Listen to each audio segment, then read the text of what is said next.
when the Food Network thing really took off, I started making a list of the things I wanted to achieve.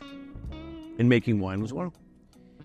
And I had visions of going to, Davis and taking some wine viticulture courses and all this kind of stuff. And then my schedule went completely upside down. And I had kids and the whole thing, so that wasn't going to happen.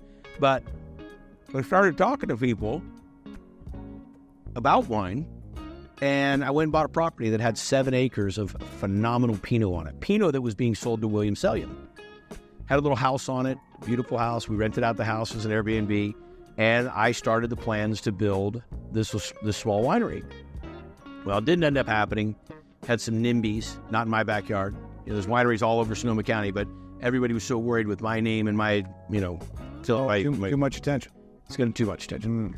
So fortunately, it didn't happen. Well, what did fortunately happen is I met Guy Davis. And Guy Davis is an award-winning winemaker. We became great friends. We did our interview, him interviewing me. Very similar to my meeting Eric Espinoza was meeting Guy Davis. Guy Davis didn't want to make a Celebrity Guys wine. We weren't going to call it Guy Fieri wine. That absolutely, I didn't put my name on the bottle. You never wanted to be called Guy Fieri? Never. Did not want anything to do with it. I wanted the wine to sell on its own merit. I wanted it to be recognized by itself. I wanted to be behind the scenes on it. I don't need to go around. It wasn't about that. It was more about the respect for the industry, and it was respect for doing great wine. All I wanted to make was great wine. Like you didn't want to make a celebrity cigar. You weren't trying to make a celebrity wine. Exactly. So we got off on a great start, and we made this estate Pinot with these grapes that I had on this. And it was phenomenal Pinot. As a matter of fact, we won. The biggest competition we ever won was we won the championship in the Houston Livestock Rodeo event, which is a huge event. And I won a belt buckle and the whole thing for it. It was like, we're off to a great start. And then I started to learn the business side of making wine. And it's like the tequila side of making wine. And the cigar side of making it. A little more to it than the meat. A lot more to it. Big fortune, little return, long-term investment. So what we noticed, though, is that I'm a pretty blue-collar guy.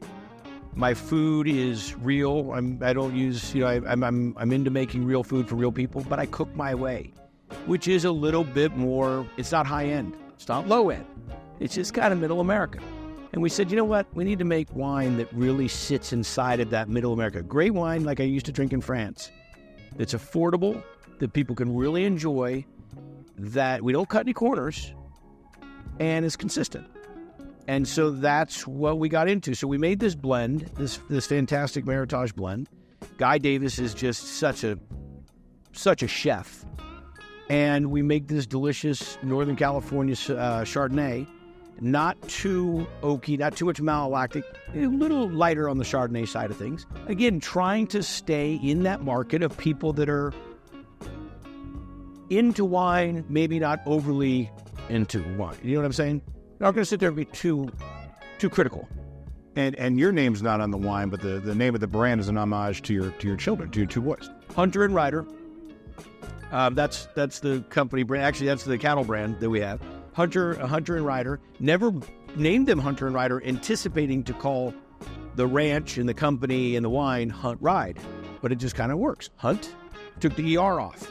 So the label was an artist drawing of a hunter and a rider. And so when you look, it's a debossed label. I spent the money on the things that I thought, I want to have a really nice label. It's affordable wine with a bitchin' label. So when you look at the label, there's 2 boys on a horse, 2 young men, and one's sitting on the back with a rifle, and the other's riding the horse. And it's a leathery type label that's on there. But I figured if we're going to do this, and I'm going to do it, when you put your son's names on it, then that's my seal of authenticity to say this is the real deal.